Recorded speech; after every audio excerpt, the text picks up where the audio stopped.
우리 사무엘이 어머니 한나에 의해서 드려지는 일이 일어났습니다. 머리에 삭도를 대지 않겠다 했던 그 말 가운데는 아마도 사무엘을 향한 나실인의 서원이 담겨져 있었고, 그리고 아버지 하나님께 그 사명 가운데 드리겠다고 하는 그 헌신이 있었습니다. 그래서 사무엘은 어릴 때이지만 그 어머니의 드림, 어머니의 순전한 드림을 다 헤아리고 어렸을 때부터 삐뚤어지지 않고 하나님의 성전에서 성실하게 제사장을 섬기는 일을 도와 그렇게 제사 드리는 일에 열심을 다했습니다.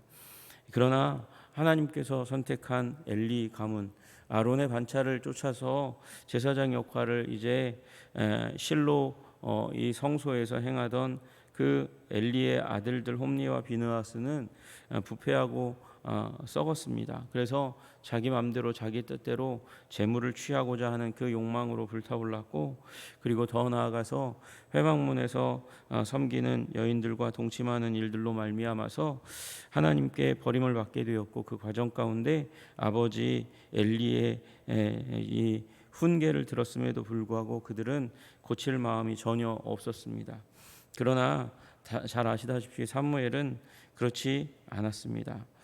사무엘은 어머니가 가져다 준 옷, 작은 옷, 에봇을 입고 하나님 앞에서 예배하는 예배의 일에 충성을 다했고, 그리고 사람들에게, 그리고 무엇보다도 하나님에게 은총을 더욱 받았습니다. 사랑을 더욱더 받았습니다.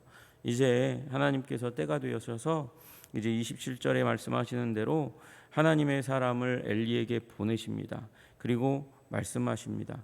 여러분, 여기 나와 있는 하나님의 사람이라는 말은 선지자를 일컫는 말, 선견자를 일컫는 말입니다. 선지자 말고 두 번째로 많이 쓰이는 말이 바로 하나님의 사람입니다. 하나님의 사람 선지자가 엘리에게 왔고 하나님의 말씀을 전하고자 하는 것입니다. 여러분, 근데 이상하지 않습니까? 제사장은 이스라엘에서 하나님 가장 가까이에서 하나님을 섬기는 사람입니다. 그런데 그에게 하나님의 말씀을 대언하게 하도록 누군가를 보내셨다는 것입니다. 왜 이렇습니까? 이스라엘의 종교 수장이 하나님의 말씀을 듣지 못하는 지경에 이르렀기 때문입니다. 여러분, 예수님 시대에도 최고 종교 지도자인 대제사장과 그 무리는 종교적 열심을 가졌지만 메시아를 알아보지도 못했고 하나님의 뜻에서 이미 너무 멀리 가 있는 이익만을 추구하는 사람들이었습니다. 성전에 이 경제 시스템을 만들어 놓고 거기에다가 빨대 꼽고 그리고 자기의 이익을 취하는 사람들이었다는 것이죠. 여러분, 그리고 바리새인도 다르지 않습니다. 바리새인들은 하나님과 가장 가까이 지낸다고 자부하던 무리들입니다. 그럼에도 불구하고 예수님께서는 그들이 외식하는 자들이라고 그렇게 칭하시고 그들의 범죄와 연약함을, 그리고 메시아이신 예수님을 알아보지 못하고 계속해서 사람들을 보내고 시험하려 했던 부분들을 지적하셨던 것을 우리는 너무나 잘 알고 있습니다. 여러분, 우리가 그리스도인이 되었다고, 또는 교회에서 직분을 받아 그 직분을 따라서 어떻게 보면 리딩한다고 하는 사람이라 할지라도 여러분, 항상 우리의 마음을, 우리의 행동을 점검해야 합니다. 회개의 자리 가운데 우리를 가져다 놓고 우리를 제3자의 시각으로, 하나님의 시선으로 하나님의 말씀이 말씀하시는 바 그 말씀의 진리를 따라서 우리 자신을 살펴보아야 하는 줄로 믿습니다. 그래야 하나님께서 우리에게 끊임없이 말씀하실 수 있습니다. 예수 그리스도의 피가 우리를 정결하게 하지 아니하시면 하나님과 우리는 불신자들의 관계와 별로 다르지 않게 죄로 말미암아 하나님과 우리의 사이가 막히게 되는 일들이 일어나게 되는 것이죠. 여러분, 그래서 우리 언제나 예수 그리스도의 보혈의 은혜를 힘입어서 우리의 영혼을 정결하게 하고 하나님의 음성 듣기를 사모하며 나아가시는 여러분들 되시기를 주님의 이름으로 축복합니다. 그리고 와서 하는 말을 들어보십시오. 너희 조상의 집이 애굽의 집에서 바로의 집에 속하였을 때에 내가 그들에게 나타나지 아니하였느냐. 여러분, 여기 너희 조상의 집이 물론 이스라엘 전체를 얘기할 수도 있지만 지금 제사장 가문 엘리, 그 아론의 반차를 쫓아서 그래서 실로에서 제사를 드리고 있는 엘리 가문을 향해서 말하고 있는 것입니다. 엘리 가문 지금 제사장으로서 이스라엘의 앞에 서서 하나님 앞에 서서 그 사이에 중재하며 예배 드리는 자들의 예배를 그렇게 관리하고 섬기는 자들로 서 있었지만 그들의 근본은 무엇입니까? 애굽 바로의 집에 속하였던 노예입니다. 종에 불과했다는 것이죠. 그런데 그 과거를 기억하지 못합니다. 그 과거를 기억하지 못하고 지금 엘리의 아들들이 방자에 행하는 일이 일어났고 엘리는 그 방자함을 이제 용인하는 그런 모습을 나타내고 있습니다. 여러분, 우리의 근본을 생각해야 하는 것이죠. 그렇지 않으면 이 말씀의 의미는 우리가 그렇지 않으면 우리의 근본을 상고하지 않으면 우리는 범죄할 수 있는 사람들이라는 것입니다. 여러분과 제가 어떤 존재들입니까? 여러분과 저도 하나도 다르지 않습니다. 우리 모두가 다 죄의 종이었고 죄의 종일 뿐만 아니라 죽음의 종이었습니다. 죽음이 두려워서 어찌할 바 알지 못하는 그 가운데 갇혀 있었던 사람들일 뿐만 아니라 그래서 이 두려움으로부터 벗어나기 위해서 샬롬을 얻기 위해서 세상 잡신을 쫓아다니며 사단의 하수인 노릇하던 사단의 종들에 불과한 존재들이었습니다. 그러나 예수님께서 그 피로 우리를 구속하사 하나님의 자녀가 되게 하여 주셔서 죄와 사망과 사단의 권세로부터 우리가 해방된 줄로 믿습니다. 우리는 이제 더 이상 종이 아닙니다. 하나님의 자녀입니다. 여러분, 그러나 하나님의 자녀로서의 자부심과 기쁨을 가지고 살아가지만 그러나 그 은혜를 더욱더 깊이 하기 위해서 우리는 우리의 과거를 우리가 종이었던 것을 반드시 기억해야 할 것입니다. 여러분, 그들이 잃어버렸다는 것입니다. 엘리의 집이 잃어버렸다는 것입니다. 그래서 주님께서 31절에 이제 선언을 하시는 거예요. 보라, 내가 내 팔과 내 조상의 집 팔을 끊어버리겠다라고 말씀하십니다. 팔은 능력입니다. 팔은 권능입니다. 팔이 없으면 일을 하기가 어렵습니다. 힘을 내기가 어렵습니다. 사명을 완수하기가 어렵습니다. 그의 능력을 끊어내고 권능을 끊어내고 사역을 끊어내겠다고 얘기하는 것이고, 그리고 또한 내 집에 노인이 하나도 없게 하는 날이 이를지니라 말씀하십니다. 그러니까 태어나는 자들마다 젊어서 다 사망하게 되는 일들이 일어나겠다고 말씀하시는 것이죠. 여러분, 하나님의 심판은 여기서 끝나지 않습니다. 우리 36절까지 계속해서 이어지게 되는데, 여러분, 결국은 과거를 기억하지 못하는 것이 이 심판의 선언의 한 요인이 되는 것입니다. 두 번째 요인이 무엇입니까? 사명에 그들이 과거를 기억하지 못할 뿐만 아니라 사명에 불충했다는 것입니다. 여러분, 28절을 보시기 바랍니다. 이스라엘 모든 지파 중에서 내가 그를 택하여 내 제사장으로 삼아 그가 내 제단에 올라 분향하며 내 앞에서 에봇을 입게 하지 아니하였느냐? 이스라엘 자손이 드리는 모든 화제를 내가 내 조상의 집에 주지 아니하였느냐? 여러분, 제사장으로 아론 지파를 삼아 주셨습니다. 그래서 아론 지파에게 특권이 있는데 하나님 앞에서 사람 앞에서 그 중재자로서 입게 되는 에봇 옷을 입는 특권을 주셨습니다. 이 옷은 아무나 입을 수 있는 옷이 아닙니다. 그에게, 그 가문에게만 특별히 주신 사명이라는 것이죠. 그리고 더하여서 분향단에서 하나님께 분향하는 은혜를 허락하여 주셨습니다. 여러분, 하나님 앞에서 분향한다는 것, 분향단의 분향은 기도를 의미하는 것이라는 것을 우리는 계시록에서 발견하게 됩니다. 그러니까 여러분, 이스라엘 백성들을 제사장으로서 어깨에 메고 가슴에 품고 하나님 앞에 기도할 수 있는, 그래서 중재하여 그들의 용서를, 사죄를 구할 수 있는 그런 특권을 가진 자들이 되었습니다. 게다가 이제 하나님의 제단에서 화제를 드리는 그 가운데 그들에게 하나님께서 주시는 목을 받도록 그렇게 만들어 주셨습니다. 여러분, 그렇게 제사 드릴 때 받는 몫이 결코 작지 않습니다. 작지 않은 상당한 목을 가지고 삶을 살아갈 수 있는 하나님께서 부요를 엘리의 가문 가운데 주셨습니다. 여러분, 그런데 그들이 심판받는 이유가 무엇이냐? 이 사명에 불충했기 때문입니다. 29절에 말씀하십니다. 너희는 어찌하여 가운데 하나님의 물음이 담겨져 있고 하나님의 실망이 담겨져 있고 하나님의 답답함이 담겨져 있는 것이죠. 너희는 어찌하여 내가 내 처소에서 명령한 내 재물과 예물을 밟느냐, 그렇게 말씀하시는 거예요. 여러분, 밟았다는 것은 무엇입니까? 땅에 떨어진다. 그것을 발로 짓이긴다는 것이죠. 여러분, 가치 없는 것, 쓸모없는 것으로 만든다는 것입니다. 여러분, 우리 그냥 장난으로 하는 말이 있잖아요. 이 땅바닥에 무엇인가 먹을 것이 떨어지면 3초 전에 집으면 괜찮다고 이렇게 얘기하는 일이, 그래서 떨어진 거라도 주워 먹는 일이 일어납니다. 그러나 여러분, 우리 다 알고 있습니다. 땅에 떨어지면 먹지 못할 것이 된다는 것을, 오래되면 먹지 못할 것이 된다는 것을 너무나 잘 알고 있습니다. 그런데 이 아론의 아들들은 하나님께서 명령한 재물과 예물을 땅에다 집어 던질 뿐만 아니라 밟았다는 것입니다. 무시했다는 것입니다. 만홀히 여겼고 그것을 쓸모없는 것으로 만들어서 하나님이 받으시지 못할 만한 것으로 그렇게 만들었다는 것입니다. 그 원인이 무엇입니까? 내 아들을 나보다 더 중히 여겼다는 것입니다.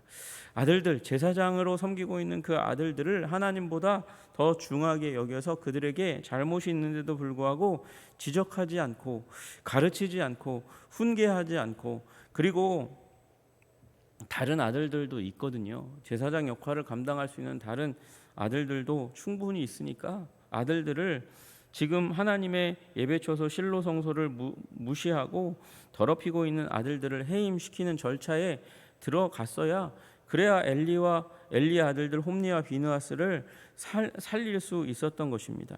여러분, 그런데 그들이 엘리가 그렇게 하지 않았고 아들들도 변할 그런 모습들이 보이지 않았다는 것입니다. 내 아들들을 나보다 더 중히 여겨서, 그래서 너희들이 한 일이 무엇이냐? 내 백성 이스라엘이 드리는 가장 좋은 것으로 너희들을 살지게 하느냐?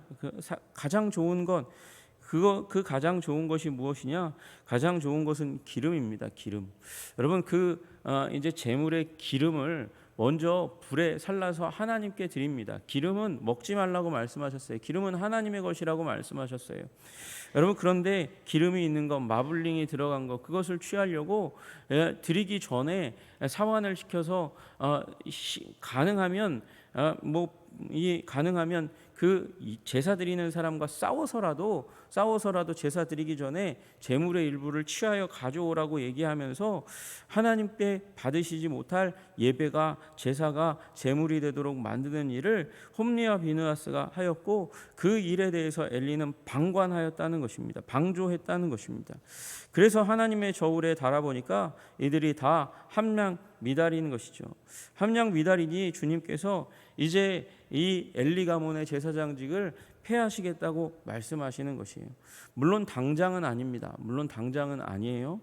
이 예언이 이제 내일 말씀드리는 것에 따라서 이제 얘기하면 이 솔로몬 때까지 진행되면서 결국 엘리 가문은 제사장직을 잃게 되는 일이 일어납니다. 서서히 일어나는 일이지만 반드시 그 일을 이루겠고, 그리고 그 모든 일의 시작이 무엇이 될 것이냐 하면 홈리와 비느하스가 한날에 죽는 일이 될 것입니다. 그것이 34절에 나와 있는 말씀이죠. 여러분, 그래서 홈리와 비느하스가 한날에 죽는 것을 시작으로 해서 엘리 가문은 무너지고 깨어지고 부서지고 기울기 시작하게 될 것이고, 그리고 예언이 성취되어서 엘리 가문은 결국 제사장직을 완전히 삭탈당하는 그런 일들이 일어나게 될 것입니다. 왜요? 하나님보다 아들을 더 소중히 여겼기 때문입니다. 여러분, 우리 이 부분을 우리는 지금 다 이렇게 명명합니다. 우상 숭배라고요. 그죠? 하나님보다 더 귀중한 것이 있으면 그것이 어떤 것이든지 우상 숭배입니다. 여러분, 하나님은 하나님 섬기는 일에 있어서 철저하신 하나님이라는 사실을 우리 기억해야 합니다. 여러분, 하나님보다 더 중요한 것이 없도록 하시는 여러분과 제가 되기를 주님의 이름으로 축복합니다. 여러분, 그러므로 30절에 나와 있는 대로 이스라엘의 하나님 나 여호와가 말하노라.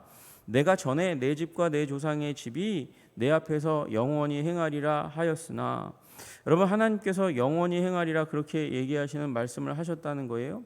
이제 나 여호와가 말하노니 결단코 그렇게 하지 아니하리라. 영원한 언약을 하나님께서 약속을 깨겠다고 하나님께서 말씀하시는 것이죠. 여러분 어떻게 이런 일이 가능합니까? 하나님께서 영원한 약속을 하셨다고 말씀하셨는데 왜 영원한 약속을 이 엘리 가문 가운데서 빼앗아 갑니까?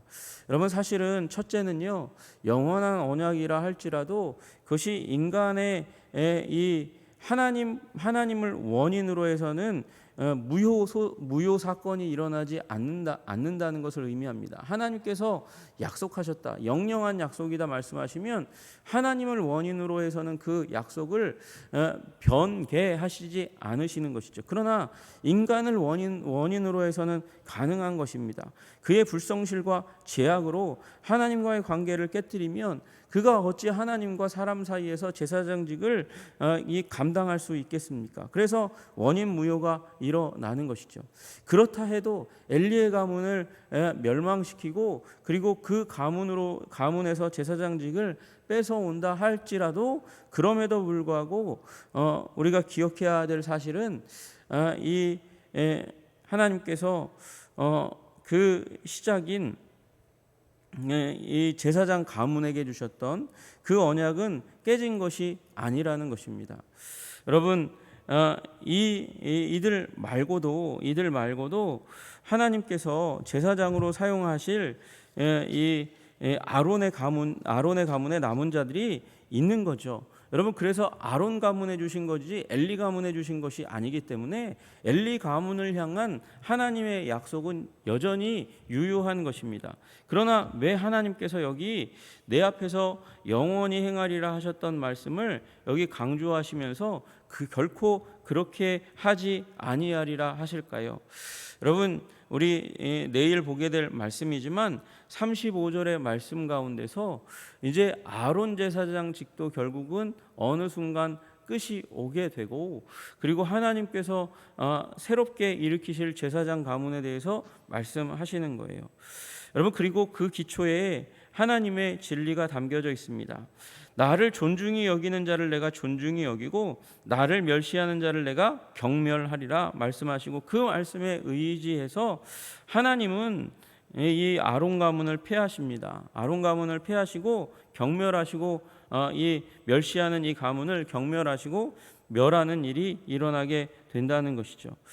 여러분 이건 한나의 찬양의 고백과도 일치합니다. 하나님은 절대주권자이셔서 높이시기도 하고 낮추시기도 하는 하나님이라는 사실을 기억하시기를 주님의 이름으로 축복합니다. 그래서 하나님의 주권 가운데 하나님을 존중히 여기는 자를 내가 존중히 여겨 높이게 할 것이고 나를 멸시하는 자, 무시하는 자, 나의 명령을 아무것도 아닌 것으로 오히려 더럽히는 자를 내가 경멸하고 그 가문의 재앙을 주겠다고 말씀하시는 것입니다. 여러분 그러므로 오늘의 말씀 가운데 중요한 내용은 우리가 우상 숭배로 하나님을 멸시하면 안 된다는 것입니다. 하나님을 온전히 예배함으로 말미암아 순종함으로 말미암아 하나님을 존중히 여기시는 여러분들 되시기를 높이시는 여러분 되시기를 주님의 이름으로 축복합니다. 결국 이 말씀 가운데서 우리는 이 사무엘상의 후반부를 기대하게 되는 거죠. 누가 과연 하나님을 존중히 여겨서 하나님께서 존중하는 사람, 하나님께서 높이시는 사람이 될 것인가를 보게 되는 것입니다. 그가 누구이겠습니까? 사무엘이 높임을 받습니다. 다윗이 높임을 받게 됩니다. 그들이 가지고 있는 영성을 그러므로 우리가 담고 흠모해야 하고 그 멸시하는 자, 그래서 멸망당하는 자 누구이겠습니까? 엘리의 가문이고 또한 사울의 가문입니다. 그들처럼 행동해서는 안 되겠다는 힌트를 얻게 되는 것입니다. 여러분 오늘도 하나님을 소중히 여기고 존중히 여기고 아름답게 하고 영광 돌리기 위하여 우리의 삶의 목표를 정하고 달려가시는 여러분들 되시기를 주님의 이름으로 축복합니다. 그리하면 하나님께서 우리를 기억하시고 우리를 높이시는 일이 일어나게 될 것입니다. 존중하시고 높이시고 아름답게 하시는 일들이 일어나게 될 줄로 믿으시기를 주님의 이름으로 축복합니다. 여러분 이것은 예수님께서 말씀하신 하나님께서 우리를 향한 태도와 너무나 닮아 있습니다. 마태복음 6장 33절에 말씀하신 대로 너희는 먼저 그의 나라와 그의 의를 구하는 것입니다. 하나님을 먼저 높이고 존중하고 영광 돌리는 것에 우리의 관심을 두는 것입니다. 그러면 너희에게 이 모든 것을 더하실 것입니다.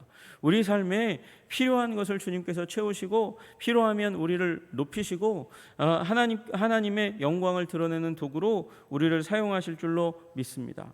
그러므로 우리 한성의 모든 권속들이 하나님을 존중히 여기고 예배를 아버지 생명처럼 여기는 일들이 일어나며 순종하는데 목숨 걸 때에 하나님께서 그 가정 각각에 하나님께서 아름답게 하심과 높이심이 임하게 될 줄로 믿습니다. 그 앞에 이 말씀 앞에 충성하시는 여러분들 되시기를 주님의 이름으로 축복합니다. 기도하겠습니다. 하나님 아버지, 그렇습니다. 나를 존중히 여기는 자를 내가 존중히 여기고 나를 멸시하는 자를 내가 경멸하리라. 아버지 하나님의 거룩하시고 온전하신 말씀입니다. 주님, 그러므로 이 말씀을 붙잡고 오늘도 주님을 아버지 영광되이 하기 위하여 아버지 높이기 위하여 그 삶의 목표를 정하고 하나님 우리 삶의 자리 가운데서 가정에서 직장에서 학교에서 우리의 모든 관계 가운데서 주님을 높이는데 아버지 열심인 자들이 될 수 있도록 주님 도와주시고 인도하여 주시옵소서. 그래서 우리의 삶이 땅에 던져지고 짓밟히는 아버지 가치 없는 삶이 되지 아니하고 하나님 주님께서 아버지 높이시는 삶 될 수 있도록 주님 도와 주시옵소서. 하나님 아버지 등불은 말 아래 두는 일이 없습니다. 하나님 주님께서 등경 위에 두십니다. 높이십니다. 그러므로 주의 영광을 드러내기 위하여 마음에 열심을 품고 기도하고 간구하는 자들 위해 하나님께서 삶의 기회를 주시고 충성할 때마다 주님께서 하나님 사랑의 징표를 주실 뿐만 아니라 높여주시는 은혜를 허락하여 주시옵소서. 하나님 우리 사랑하는 권속들 가운데 하나님을 멸시함으로 말미암아 아버지 징계당하고 하나님 심판당하는 일이 일어나지 않도록 주님께서 지키시고 보호하여 주시옵소서. 예수님 이름 받들어 기도드리옵나이다. 아멘.